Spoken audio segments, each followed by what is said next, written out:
사도 바울이 로마서 14장에 다루고 있는 내용은 수준차입니다. 같은 교회에 한 예배당에서 예배를 드리지만 모여있는 성도들 사이에는 수준 차이가 있다는 겁니다.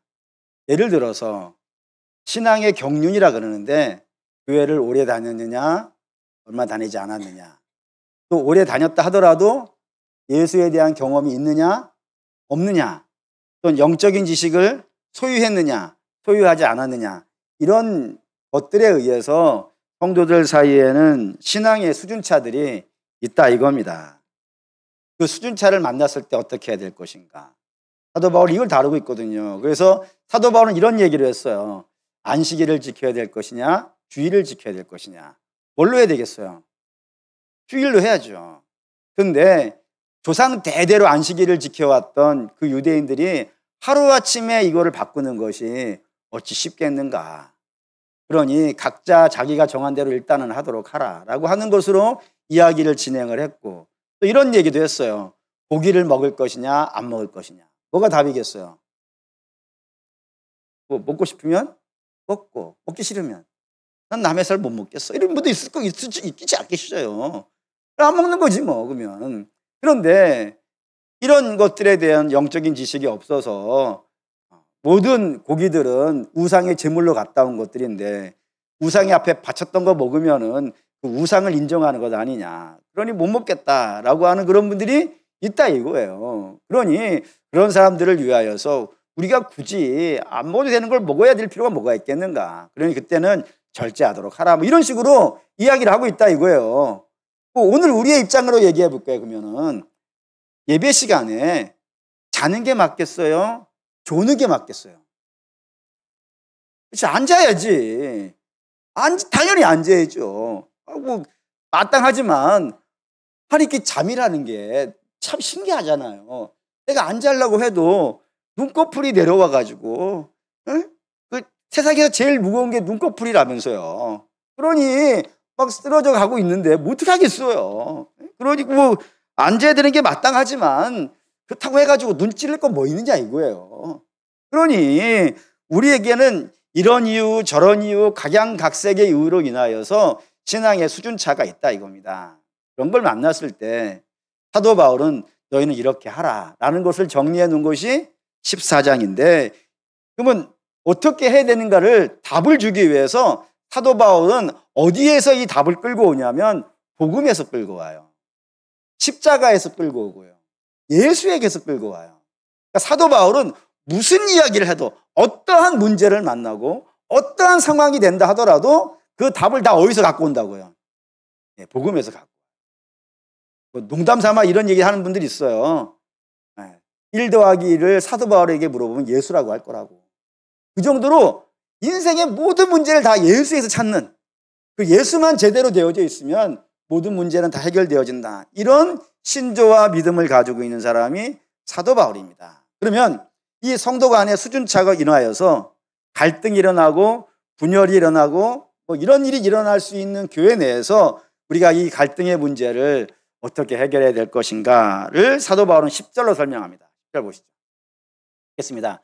내가 어찌하여 내 형제를 비판하느냐, 어찌하여 내 형제를 업신여기느냐, 우리가 다 하나님의 심판대 앞에 서리라 했습니다. 여기에 여러분들이 주목하셔야 되는 단어가 비판과 업신여김입니다. 이 두 개의 단어는 두 가지 관점에서 여러분들이 보셔야 되는데, 첫 번째 관점은 이 단어들이 가지고 있는 뜻들입니다. 이 비판이라고 하는 단어를 헬라어로 저렇게 씁니다. 그래서 1부 예배 안 읽었으니까 2부 예배도 안 읽겠습니다. 못 읽을 거라고 생각하지 마십시오. 읽을 줄 알아요. 정죄하다는 뜻이고 또는 심판한다는 뜻을 가지고 있는 것이 이 비판이라는 단어입니다.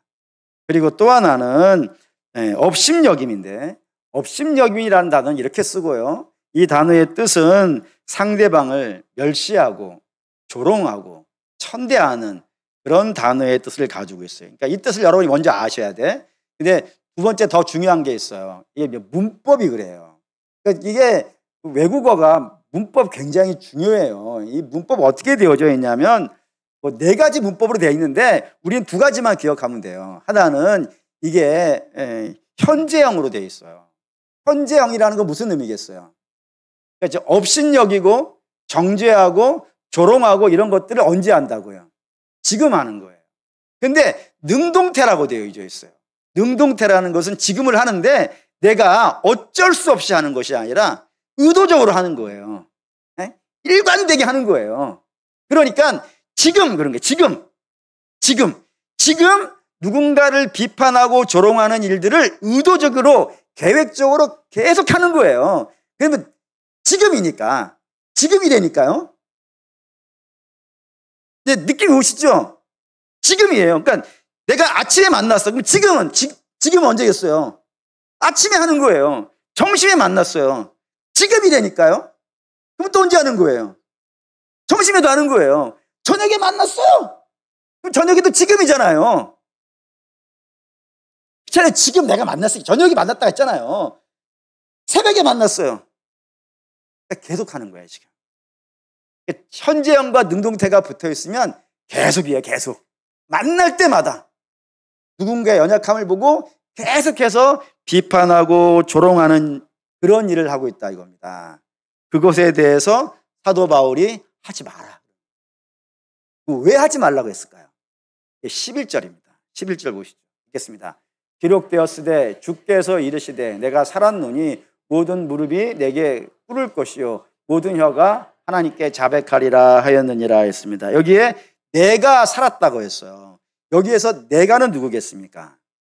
당연히 하나님입니다. 하나님이 살아있다는 건데 이 살아있다는 말도 두 가지로 여러분들이 기억을 하셔야 됩니다. 첫 번째 뭐냐면 저게 살아있는 게 현재형이거든요. 그러니 이게 과거도 현재잖아요. 그러니까 내가 과거에도 살아있는 거예요. 그리고 지금도요. 살아있는 거예요. 그리고 미래도요. 살아있는 거예요. 그러니까 하나님이라는 그런 분이에요. 하나님은 과거에도 살아있고 지금도 살아있고 미래에도 살아있는 거예요. 하나님 나이 들지도 않고 죽지도 않아요. 그래서 하나님 아니겠어요. 그러니 뭐 성경은 이렇게 씁니다. 어제도 계시고 오늘도 계시고 내일도 계시는 분이라고요. 그게 살아있는 거예요. 그 살아있으니까 살아있는 분이 나하고 함께 하는 거예요. 그러면 그 나의 연약한 꼴을 하나님 보시겠습니까? 안 보시겠습니까? 여러분들이 여러분의 자녀의 연약함을 봤어요.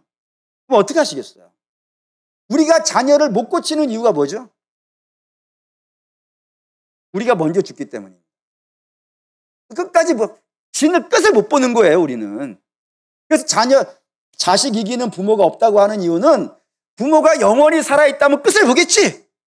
네가 죽든 내가 죽든 하자. 끝을 보겠죠. 근데 끝을 보려다가 내가 먼저 죽어버리는 거 아니겠어요. 그러니까 자식을 어떻게 할 수가 없는 거야. 당연히 자식이 더 오래 살아야 되지 않겠어요. 네, 공감 좀 해주시고 도와도 좀 주세요. 매번 도와달라고 부탁을 해야 되겠습니까? 네? 설교를 하는데 대사를 잊어버리고 그러잖아요. 진짜 안 도와주면 그냥 내려갈 수도 있어요. 끝까지 해봅시다. 어쨌든 사람이 살아있는 거예요. 그러니까 살아있는 그분이 계속해서 뭐 하겠어요? 간섭하는 거예요.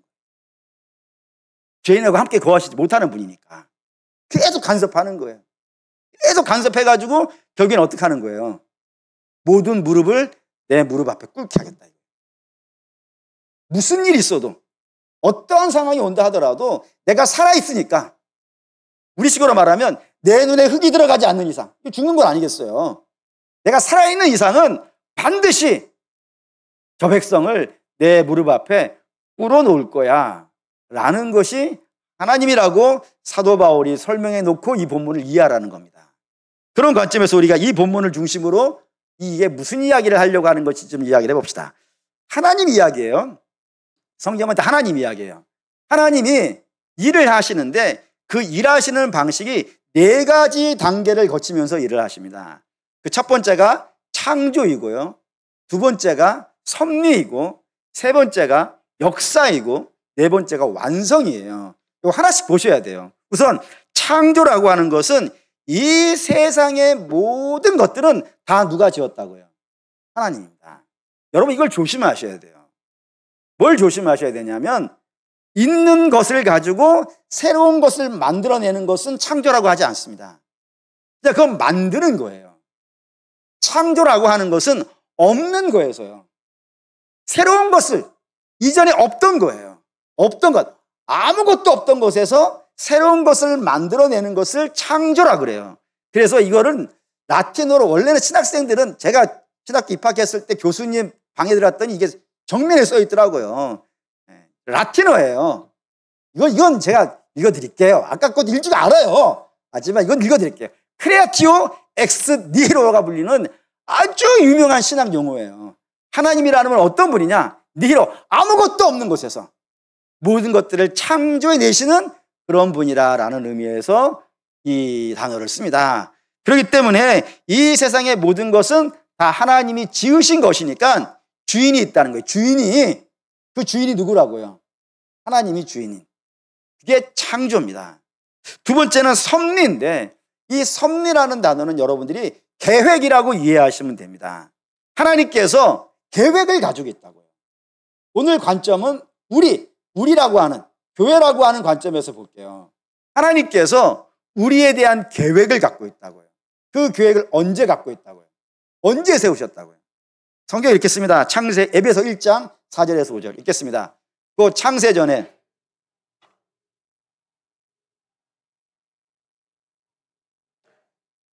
그 기쁘신 뜻대로 우리를 예정하사 예수 그리스도로 말미암아 자기의 아들들이 되게 하셨으니라고 했습니다. 하나님께서 우리를 창세전에 예정하셨다고요. 그 예정하신데 그 예정하신 자들을 어떻게 만드시려고요? 자기의 아들들이 되게 하시려고.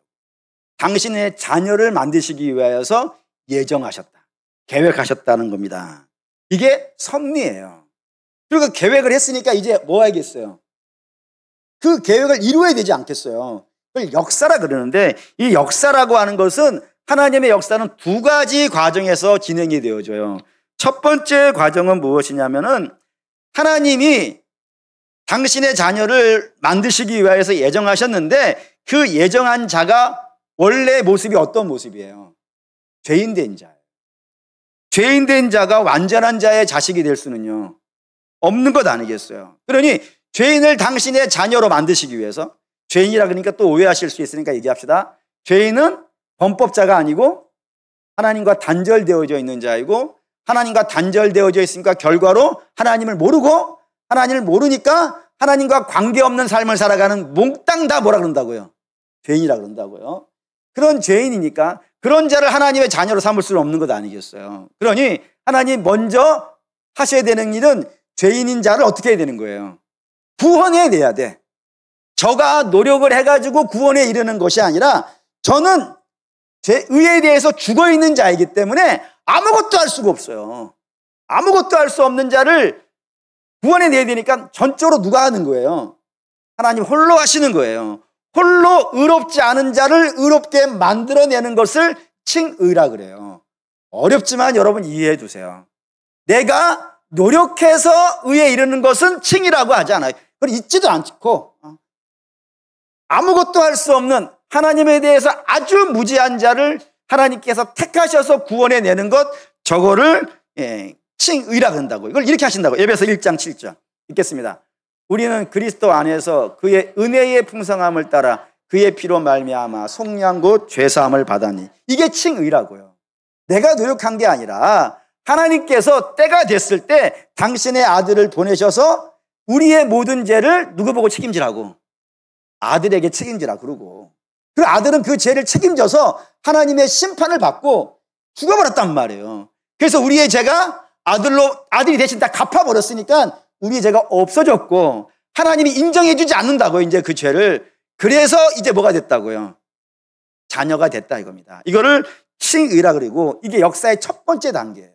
이것부터 해야 돼. 하나님이 역사를 하려면 이것부터 하셔야 돼요. 그리고 이걸로 끝내는 게 아니라 두 번째 역사의 단계가 있어요. 이게 뭐냐면 성화입니다. 성화예요. 성화는 거룩히 되는 건데, 이게 두 가지 단계를 거쳐서 돼요. 첫 번째는 뭐냐면 고치시는 거예요. 여러분, 우리가 앞에도 말씀드렸지만 우리가 노력해서 구원받은 것과 달라요. 우리가 노력해서 됐다 그러면, 예를 들어서요, 노력해서 됐다 그러면은 옛날하고 지금하고는 어떻게 되겠어요?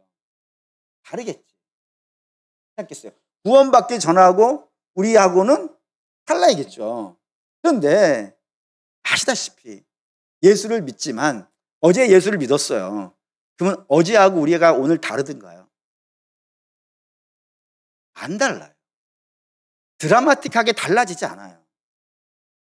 우리는 죄인인 상태에서 하나님이 그냥 강제로 구원해 주신 거거든요. 그러니 원칙적으로 본다면 기본적으로 우리는 어제의 우리하고 오늘의 우리가 다르지 않아요. 네, 똑같아요. 그런데 하나님께서 그거를 가만히 안 보신다 이거예요. 얼마나 가만히 안 보시는지 한번 볼까요? 네, 로마서 8장 26절 읽겠습니다. 이와 같이 성령도 우리의 연약함을 도우시나니 우리는 마땅히 기도할 바를 알지 못하나 오직 성령이 말할 수 없는 탄식으로 우리를 위하여 친히 간구하시냐고요. 우리 연약함이 있다고요. 예수를 지금 믿고 있다고요. 심지어는 성령이 우리 안에 있다고요. 그럼에도 불구하고 우리가 어떤 상태에 있다고요? 연약한 상태에 있다 이거예요. 근데 그걸 하나님이 가만히 안 보시는 거예요. 고쳐내셔야 되거든요. 그래서 우리 안에 계신 성령께서, 성령이 우리 안에 계시기 위하여서 예수님이 죽으신 거예요. 그래서 예수님의 피로 말미암아 우리 죄가 가려졌고, 가려졌으니까 성령께서 우리 안에 임하실 수 있게 되어졌고, 성령께서 우리 안에 임하시니까 우리를 위해서 뭐 하신다고요? 기도하시는데 어떻게 기도한다고요? 말할 수 없는 탄식으로 한다. 애통하면서 땀을 치면서 우리식으로 말하면 이거 이루어주세요 하고 성령 하나님이 우리 안에서 기도하신다고요. 그 기도를 누가 들으시겠어요? 성부 하나님이 들으시는 거예요. 성령 하나님이 기도를 하는데 성부 하나님이 안 들으시겠습니까? 듣고 뭐 하시는 거예요? 고쳐내시는 거예요. 하나님께서 이걸 죄인된 상태로 구원해 놓지만 죄인된 상태로 계속 살게 안 하신다고요. 그걸 고쳐내신다고요. 이게 성화의 첫 번째 단계예요. 근데 여러분 아시다시피, 경험해 보셨다시피 우리는 하나님이 고치셨다고 해가지고 하루아침에 다 되지 않아요, 여러분. 한 번 은혜 받았다고 해가지고 완전히 달라지지 않아요. 아시잖아요. 사람 그렇게 간단하지 않아요. 사람이 간단하게 다 된다 그러면 하나님이 죽으시겠습니까? 이게 아주 질긴 싸움을 해야 돼요. 그 질긴 싸움하는 가장 대표적인 예가 성경에 야곱으로 등장하지 않습니까? 야곱에게서 야복강에서 하나님이 야곱과 씨름을 하시는데 야곱이 안 꺾이려 하니까 하나님 놓고 가시려고 한다고요. 하나님 그걸 꺾어야 되는데 놓고 가시는 이유는 뭐냐면 오늘 안 꺾여? 그럼 내일 또 해. 또 해. 언제까지? 너 꺾을 때까지 나는 해. 나는 지치지 않아. 부모는 지쳐서 먼저 쓰러질지 모르지만 하나님은 지치지 않아요. 끝까지 씨름하는 거예요. 언제까지? 야곱 무너질 때까지. 그걸 반드시 꺾어 놓으신다니까요. 여러분 이거 잘 기억하셔야 돼요. 창세기 1장이 그래서 중요한데 하나님이 아무것도 없는 곳에서 에덴을 만들어내시는 거예요. 그때에 6일간 일을 하시는데 언제 안식하시는 거예요? 여러분 7일에 안식을 하세요. 왜? 그러면 7일에 안식을 하셨다는 것은 첫째 날부터 여섯째 날까지는 어떻다는 거예요? 안식을 안 했다는 거예요. 하나님은 졸지도 않고 주무시지도 않는 거예요. 언제까지? 이게 끝나야 돼. 이게 끝나지 않는 이상 하나님 안식이 없어요. 그래서 주께서 이 땅에 오셔서 이런 말씀하시죠. 내 아버지께서 일하시니 나도 일한다고. 그게 일이 무슨 일이겠어요? 우리를 완성해 내시는 일을 하시는 거예요. 그러니 이걸 완성해 낼 때까지는 하나님은 지치지도 않고 피곤하지도 않고 졸지도 않고 안식도 없어요. 끝까지 하시는 거예요. 그래서 끝까지 하시기 위해서 뭐를 하셔야겠어요? 동행해요. 보시죠. 마태복음 28장 20절 읽겠습니다. 내가 세상 끝날까지 너희와 항상 함께 있으리라 하시니라. 항상 함께 있으면서 뭐 하시려는 거예요? 단지 복 주는 거로 이렇게 생각하지 마시오. 복은 우리 이미 받았어요, 여러분. 복은 예수 복 받았잖아요. 하나님의 아들이 됐는데, 왕의 아들이 됐는데 뭘 더 받아야 돼요? 하나님이 지금 하시는 일은 이제부터 우리를 완성해 내시는 일을 지치지 않고 하실 거예요. 포기하지 않고 이 일을 해내실 거예요. 그래서 그 일을 오직에 열심히 하실 거예요. 오직에 열심히 해가지고 결국엔 어떻게 낼 겁니까? 완성하실 거예요. 완성해 내실 거예요. 근데 중요한 거는 이 완성해 가는, 역사하셔서 완성해 가는 과정의 방법이 있겠죠. 근데 그 방법이 달라요. 사람마다 달라요. 기간도 달라요. 가장 예표적으로 다른 예 두 가지만 든다면 바울식 예가 있고 베드로식 예가 있어요. 먼저 베드로식 예를 한번 볼까요? 누가복음 22장 읽겠습니다. 시몬아 시몬아 보라 사단이 너희를 밀가부르듯 하려고 요구하였으나 그러나 내가 너를 위하여 내 믿음이 떨어지지 않기를 기도하였나니 너는 돌이킨 후에 내 형제를 굳게 하라 라고 했습니다. 주께서 베드로를 향해서 가진 계획이 하나가 있어요. 그 계획이 뭐예요? 내 형제를 굳게 해주는 거예요. 여러분, 내 형제를 굳게 해준다는 것은 지금 내 형제의 상태가 어떤 거예요? 안 굳게 된 상태 아니에요. 흐물흐물한 상태 아니겠어요. 그거를 굳게 해주는 거예요. 그 일을 누구에게 맡기는 거예요? 베드로에게 맡기시려고 해. 그런데 베드로는 형제가 흐물흐물하다는 사실을 잘 몰라. 왜냐하면 자기가 대단한 줄 알거든. 항상 주 앞에서 이런 모습이에요. 주께서 내가 예루살렘에 가서 십자가에 달려 죽을 거야 라고 얘기하면 항상 베드로 뭐라 그래요? 그럼 말도 안 되는 소리 하지 마십시오. 제가 지켜드리겠습니다. 다른 제자들은 주님을 모른다 할지 모르지만 나는 주님을 지켜드리겠습니다 라고 하면 항상 자기는 어떤 상태인 걸 알아요. 자기는 대단한 상태인 줄 알아요. 근데 베드로가 대단할 수 있었던 이유는 뭐라는 거예요? 주께서 잡고 있었기 때문에. 사단이 널 맨날 달라 그러는 거 아니야 너는? 사단 너 맨날 달래 나한테 와가지고. 근데 네가 안 넘어질 수 있었던 것은 내가 너희를 안 줬기 때문이야. 그래서 너가 지금 당당한 건데 마치 네가 스스로 당당한 것 같이 말하니 내가 어떻게 하겠다고요? 잠깐 놓겠다고. 그럼 베드로 어떻게 돼요? 무너지는 거예요. 근데 이게 베드로 무너지는 장면이 너무 충격적이에요. 어떻게 충격적이냐면 베드로한테 누가 와서 너도 예수 믿는 예수 따라다니는 사람 아니냐라고 물어봤어요. 그 물어본 걸 누가 물어본 거예요? 여자아이가 물어봤대요. 칼든 군사가 칼에 목대고, 칼에 목대는 게 아니지. 목에 칼 대고, 목에 칼 대고 예수 믿으면 죽어 아니면 살아 이렇게 물어본 게 아니라 당신도 저 사람 따라다닌 거 아니냐라고 하는 그 물음이에요. 모른다고 하는. 그 당당하면 다 어디 가고. 심지어는 예수를 저주하기까지. 그리고 나와서 닭이 울었는데 닭이 울자 주가 하신 말씀이 떠올라서 울었다고 되어 있어요. 그때 안 거지. 자기가 어떤 사람이라고. 아무것도 아니고. 난 내가 대단한 사람인 줄 알았는데. 내가 엄청난 사람인 줄 알았었는데. 내가 하나님을 지켜드릴 수 있을 줄 알았는데. 내가 아무것도 아닌 거라는 거예요. 그제서야 넘어져서 엎어진 겁니다. 그리고 나서 주가 베드로를 찾아와요. 부활하신 다음 보시죠. 요한복음 21장 17절입니다. 읽죠. 이르되 요한의 아들 시몬아 내가 나를 사랑하느냐 하시니 주께서 세 번째 내가 나를 사랑하느냐 하심으로 베드로가 근심하여 이르되 주님 모든 것을 아시오매 내가 주님을 사랑하는 줄을 주께서 아시나이다. 예수께서 이르시되 내 양을 먹이라 라고요. 주께서 부활하셔서 물은 거예요.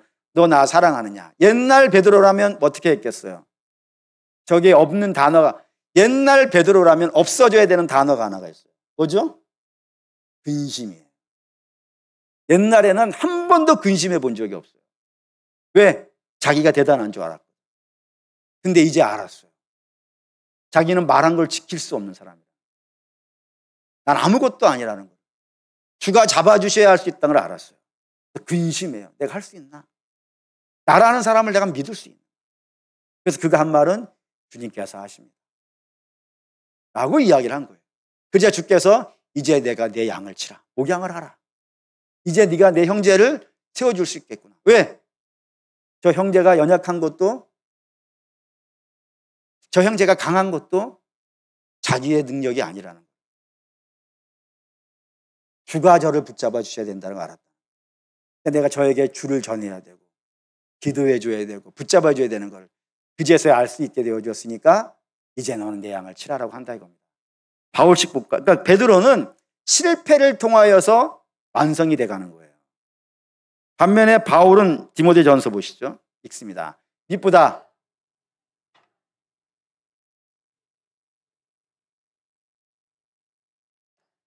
죄인 중에 내가 괴순이라. 그러나 내가 긍휼을 입은 까닭은 예수 그리스도께서 내게 먼저 일체 오래 참으심을 보이사 후에 주를 믿어 영생 얻는 자들에게 본이 되게 하려 하심이라 라고요. 바울은 이렇게 됐대요. 뭐라 했냐면 자기는 죄인 중에 괴수였대요. 그럴 수밖에 없지. 그가 뭐 했으니까요. 주를 핍박했고, 그리고 주를 공격했고, 교회를 무너뜨렸고, 그리고 예수 믿는 사람을 죽였어요. 근데 그거를 자기는 잘하는 줄 알았다고. 잘하는 줄 알았는데 그게 하나님께 반역하는 거였더라. 이걸 어떻게 아는 거예요? 주가 오래 참아주셨다. 주가 그때 내가 주를 공격하고 교회를 핍박하고 스데반을 죽일 때 주께서 나를 심판해서 죽여버리실 수 있었는데 그때 그렇게 하지 아니하시고 그래 참아주셨다. 그리고 그 오래게 참아주심으로 긍휼히 여기셔서 오래 참아주심으로 나를 구원해 주심으로 인하여 이 땅의 모든 사람들을 하나님이 어떻게 해주신다고요? 참아주신다. 그렇게 해서 하나님이 구원하신다는 걸 나라는 사람을 통해서 증명하셨다. 그러니까 사도 바울은 어떻게 완성이 되어져 가냐면 하나님 저를 참아주시는 걸, 그의 죄를 참아주시는 것으로 그가 완성되어져 갔다라고 이렇게 이야기하고 있다 이겁니다. 하나님이 하는 방식이 이래요. 어떤 사람은 실패를 통하여서, 하나님은 어떤 사람은 오래 참아주심으로 인하여서, 그 외 그 밖에 다른 방법도 있겠죠. 어떤 사람은 병들어서, 어떤 사람은 실패해서, 어떤 사람은 망해서, 어떤 사람은 자식이 마음을 아프게 해서, 하여튼 별의별 이유가 다 있는 것 아니겠어요. 물론 좋은 것도 있어요. 좋은 것도 있지만 아까 우리가 봤지만 모든 것이 합력하여 선을 이룬다면서요. 하나님 모든 방법을 다 동원하셔서 당신의 백성들을 완성해 가요. 그러니까 저에게 쓰신 방법을 여러분에게는 안 쓰고 다른 방법을 쓰실 수 있다고요. 옆에 있는 분에게 쓰신 방식 말고 옆에 있는 분의 쓰신 방식을 쓰실 수도 있단 말입니다. 반면에 그 기간도 달라요. 어떤 분은 금방 되시는 분도 있어요. 어떤 분은 되게 오래 걸리는 분도 있어요. 예를 들어 조지 뮬러라고 하는 1만 번 기도한 응답자 뭐 이런 책에 알려져 있는 분이 있는데, 그분이 1만 번 기도의 응답을 받은 분이니까 얼마나 많은 기도를 했겠으며 얼마나 많은 응답을 받았겠어요. 근데 그가 끝까지 응답받지 못했던 하나가 있었대요. 그게 뭐냐면 내가 너무너무 사랑하는 두 친구가 있었는데 이 두 친구가 끝까지 예수를 안 믿더라는 겁니다. 그래서 마지막에 죽기 전에 내가 마지막으로 한 번 더 얘기한다고 했더니 두 명 중에 한 명이 예수를 믿기로 했다는 거예요. 근데 마지막 한 명은 1만 번 기도를 했는데도 불구하고 자기 살아있을 때 예수 믿지 않았다는 겁니다. 그 뒤에 알려진 이야기는 그 마지막 한 분이 뮬러가 죽고 나서 예수를 믿었다는 거예요. 그러니 우리가 기도한 것을 우리가 힘 있을 때 볼 수 있다면 뭐 할렐루야. 근데 힘 있을 때 못 보고 마지막 죽을 때 볼 수 있는 것만으로도 할렐루야지. 때때로 하나님은 그 다음에 하실 수도 있어요. 이스라엘이 가나안 들어가는 것을 모세는 못 봐요. 다윗이 성전 짓는 것을 다윗은 못 봐요. 하지만 하나님은 당신이 계획하신 일을요 이루어내신다고요. 하나님 방법도 하나님에게 있고, 그리고 기간도 하나님에게 있고, 주권도 하나님에게 있는 거예요. 그러니 성경은 그래서 하나님은 당신이 어떤 계획을 세우고 내가 저 사람을 내가 택했어. 우리는 사실 모르잖아요. 그게 누군지는. 어쨌든 우리는 모르니까 다라고 치고 내가 누군가를 택했어. 그리고 택했으면 그 인생은 결국엔 어떻게 될 거예요? 하나님 완성시킨다는 겁니다. 그래서 이렇게 써요. 로마서 8장 30절 읽겠습니다. 또 미리 정하신 그들을 또한 부르시고 부르신 그들을 또한 의롭다 하시고 의롭다 하신 그들을 또한 영화롭게 하시느니라고요. 하나님 그렇게 하신다고. 이게 하셨다라고 하는 게 참으로 놀라운 단어예요. 왜냐하면은 저 앞에 거 정하시고 부르시고 의롭게 하시는 건 다 과거에 일어난 일이 아니겠어요. 그러니까 과거로 써도 돼요. 근데 영화롭게 하는 거는 현재예요, 과거예요, 미래예요? 미래지. 근데 미래를 뭐로 쓰는 거예요? 과거로 쓰고 있어요. 이렇게 미래를 과거로 이야기할 수 있다는 것은 그분이 전능하다는 증거예요. 실패하지 않아, 나는 이 일에. 나는 내가 한 말을 반드시 지켜. 이거 틀릴 수도 없어. 나는 반드시 해. 그래서 미래도 과거로 쓸 수 있는 분이 하나님이기 때문에 저게 신학 용어가 됐어요. 예언적 과거라고. 그렇게 말할 수 있는 분이라 이겁니다. 이거 바울의 관점에서 보죠. 빌립보서 1장 6절 읽겠습니다. 너희 안에서 착한 일을 시작하신 이가 그리스도의 예수의 날까지 이루실 줄을 우리는 확신하노라. 이건 미래로 썼어요. 바울의 입장에서는 주가 그걸 미래에 이루실 거야. 나는 그걸 믿어. 하나님 한번 하시기 결정하셨으면 그가 어떤 사람이든지 하나님 반드시 그걸 해낼 거야. 나는 그걸 믿어 라고 이렇게 이야기하고 있다 이겁니다. 그래서 전능하신 하나님이에요. 그러니 자, 정리합시다. 하나님은 죄인을 택하셨어요. 의인을 택한 게 아니에요. 죄인을 택하셨어요.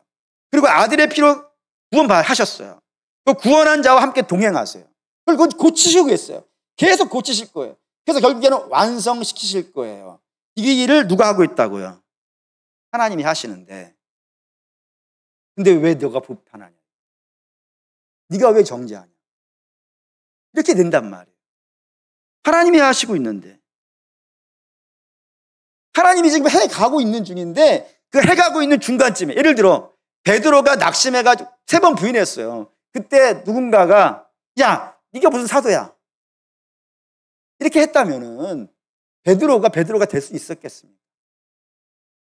바울이 이렇게 악한 짓 하고 다닐 때 너는 꽝이야 라고 누가 죽여버렸다면은 대사도가 우리가 지금 보고 있는 로마서를 쓸 수 있겠습니까? 그러니까 하나님이 해가고 있는 중이라고요. 그러니까 하나님은 우리가 지금 만나고 있는 모든 상황들은 결과가 아닌 거예요, 여러분. 결과가 아니고 하나님께서 완성하시는 과정에 지나지 않는다고요. 근데 그 과정에 있는데 그 과정을 보고 속단해버리고 정죄해버리고 판단해버리고 심판해버린다면 그거는 하나님이 하실 일이지. 맞잖아요. 결과는 하나님이 내시니까. 하나님 앞, 우린 다 심판대 앞에 선다는 것이 됐으니까 심판대 앞이 뭐예요, 여러분? 그게 끝이잖아요. 그러니까 심판대 앞에까지 가지 않았다면 아직은 뭐예요? 과정이잖아요. 네. 할렐루야! 주가 재림하셔가지고 세상을 끝내버리시면 그게 끝나는 거잖아요. 그러면 주가 아직 재림하시지 않았다는 건 우리에게 뭐예요? 과정이잖아요. 이 과정 중에 누군가가 연약한 거야. 그걸 보고 우리가 마치 나는 다 된 양 정죄하고 판단한다면 사도 바울이 이런 말을 했어요. 사도 바울이 나도 다 되지 않았다. 나도 표대를 향해서 지금 가고 있다고요. 우리 중에 다 된 자는 없어요. 다 되는 건 언제니까? 심판대 앞에서니까. 그때가 끝이니까. 그 전까지는 과정인데 그 과정을 보고 형제를 업신여기고 경멸하고 조롱하고 판단한다면은 그거는 하나님이 완성하실 걸 못 믿는 거 아니냐. 복음은 내가 완성하는 게 아니라고요. 주가 완성하시는 거라고요. 근데 네가 그걸 못 믿기 때문에 너 쟤는 텄어. 쟤는 틀렸어. 라고 얘기하는 건 아니냐. 십자가에도 한계가 있는 것 아니냐. 십자가로도 못 고치는 사람이 있는 거 아니냐. 이렇게 판단하는 건 불신 아니겠어요, 여러분? 그럴 수 없다 이거예요. 그러니 너희는 그러지 말라라는 거예요. 마치 이런 거예요. 그림 그리는 화가가 있는데 뭐 처음부터 정밀하게 그리시는 분도 있지만 대체로 제가 본 화가들은 처음에는 이게 그림을 그리려고 하는 건지 그냥 페인트를 발라놨는지 모르겠더라고요. 그런데 놀라운 게 있어요. 막 떡칠했어. 여러분 그거 아시죠? 처음에 막 칠할 때는 이 밝은 색부터 칠해요. 맞죠? 미술을 전공하신 분들이 아멘을 해줘야 내가 얘기돼 있지 않겠어요. 밝은 색을 칠해. 그리고 그 위에다가 계속 색을 덧입혀 진한 색들을. 나중에 뭐가 되는 거예요? 나중에 검정색이 되면 안 돼. 아름다운 게 되는 거예요. 아름다운 게. 대사를 잊어버렸어요. 우리 형제 중에 밖에 있는 사람이 아니고 우리 형제 중에 연약한 자를 본다면 하나님의 큰 그림으로 보시라고요. 큰 그림을 그려가고 있는 중이야. 아직 다 완성이 안 됐어요. 다 완성이 안 됐으니 이 그림이 후졌는지 안 후졌는지는 언제 결정하라고요? 다 끝난 다음에 해. 다 끝난 다음에 하고 지금은 기다려 하는 겁니다. 이렇게 얘기하면 반드시 두 가지 질문이 나와요. 이때까지 저는 다 이 두 가지 질문을 받았어요. 뭐냐면 지금 죄인을 완성하는 걸 누가 하고 있다고요? 하나님이. 반드시 물어요. 그러면 나는 아무것도 안 해도 되겠네요. 하나님이 다 하신다니까.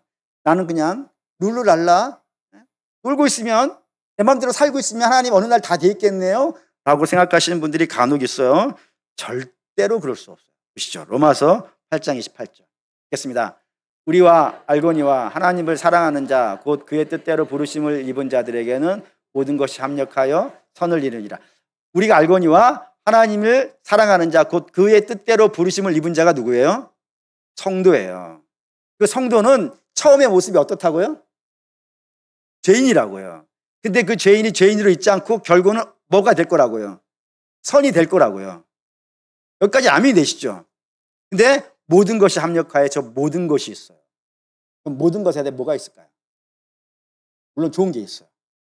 근데 이것도 있어요. 이사야 1장 4절에서 6절 읽겠습니다. 슬프다.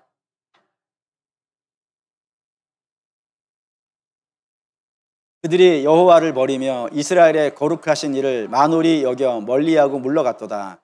너희가 어찌하여 매를 더 맞으려고 패역을 거듭하느냐. 온 머리는 병들었고 온 마음은 피곤하였으며 발바닥에서 머리까지 성한 곳이 없이 상한 것과 터진 것과 새로 맞은 흔적뿐이거늘 그것을 짜며 싸매며 기름으로 부드럽게 함을 받지 못하였도다.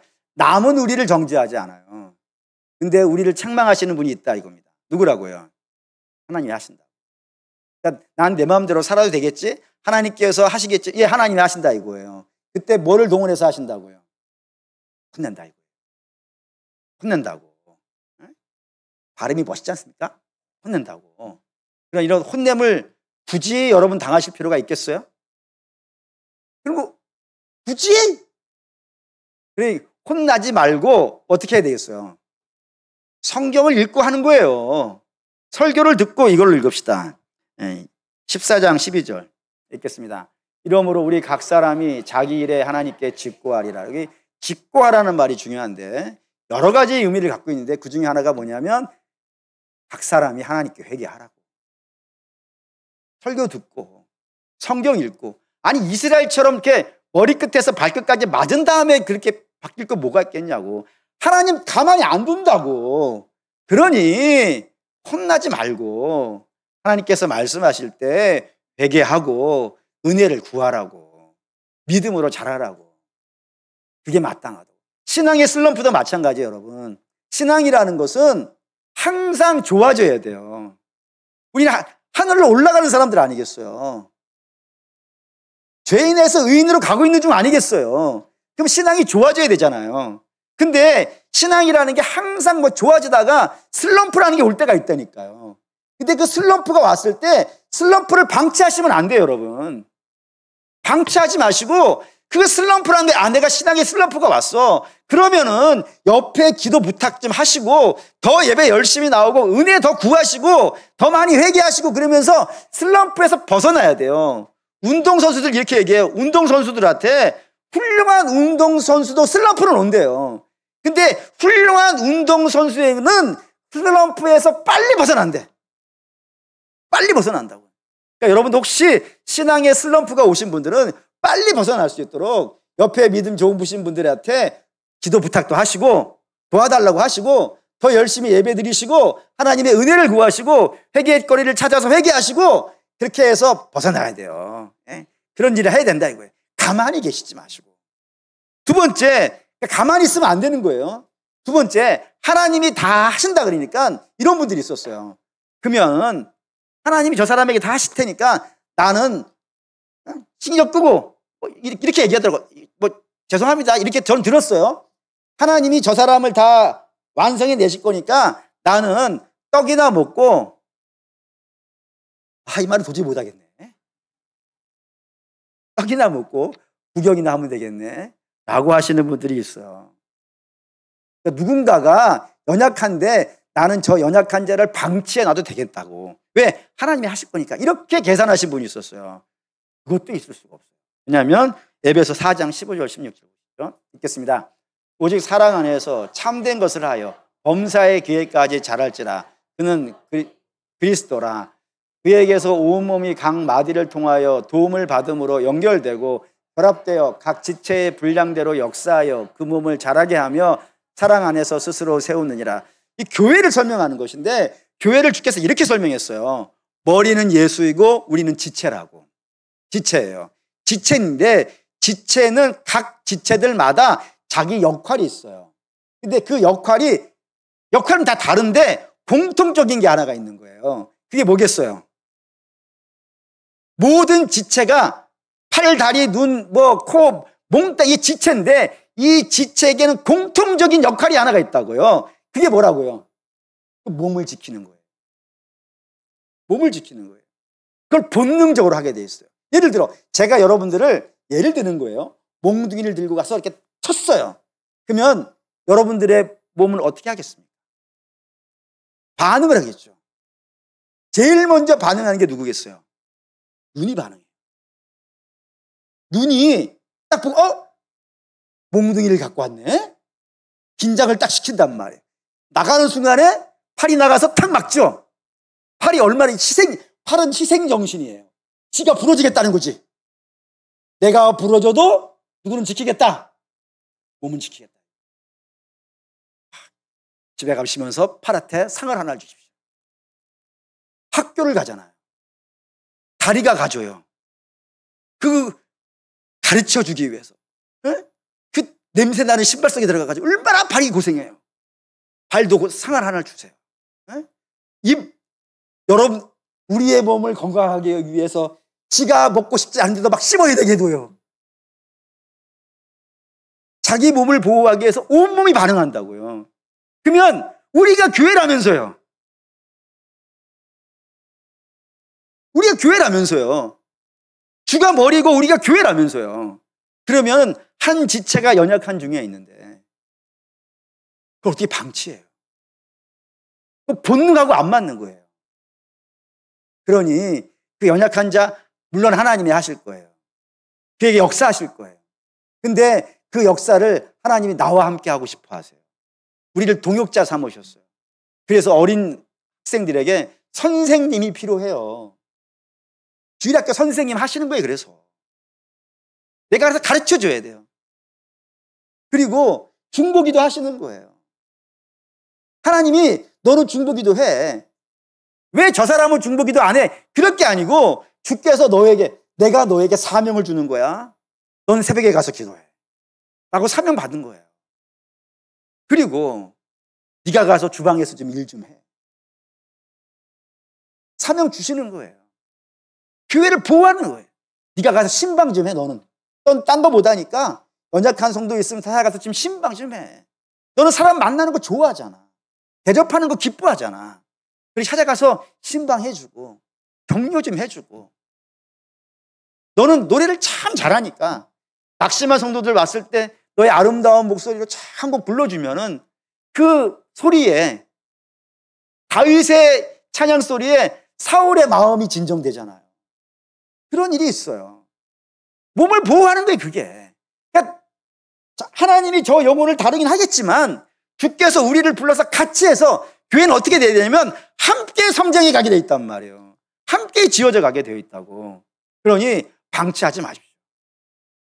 분명히 하나님께서 완성해 가시겠지만 우리는 정죄하고 심판하고 멸시하고 그런 자리에 있는 자가 우리가 아닙니다. 우리는 주가 저 영혼을 완성시켜 가실 것이니까 그를 기다려주고 배려해주고 가르쳐주고 때로는 권면을 하는 거예요. 때로는 징계도 할 수 있어요. 근데 그 징계도 어디에서 나오는 징계냐면 사랑하는 마음에서 저 영혼이 잘 되기를 바라는 마음에서 그렇게 해주는 것이고 본인은 그런 일을 만났을 때 그걸 진짜 잘 받아주세요. 누가 권면해 주면 말이죠.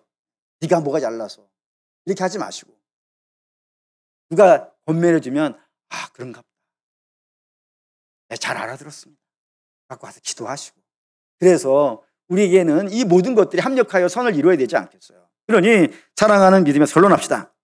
같은 성도예요. 불신자들 아니에요. 같은 성도예요. 형제 안에 교회 안에 있는 성도들이에요. 그 성도들이 연약함을 보고 비난하지 마시고 하나님이 그를 완성할 것을 믿으십시오. 그리고 믿었으면은 내가 해야 될 몫을 하십시오. 회개해야 될 분은 회개하시고 그리고 하나님 명 받아서 도와줘야 될 분 도와주시고 기다려야 될 분 기다려주시고 주일날 만났으면 좀 반가워해 주시고 어깨도 한번 두들겨 주시고 오랜만에 보신 분이라면 좀 기뻐해 주시고 안 오시는 분 있으면 한번 찾아가 보시고 이렇게 하십시오. 그러면서 전주와 영생교회는 함께 세워져가는 그런 교회 되시기를 주의 이름으로 축원합니다.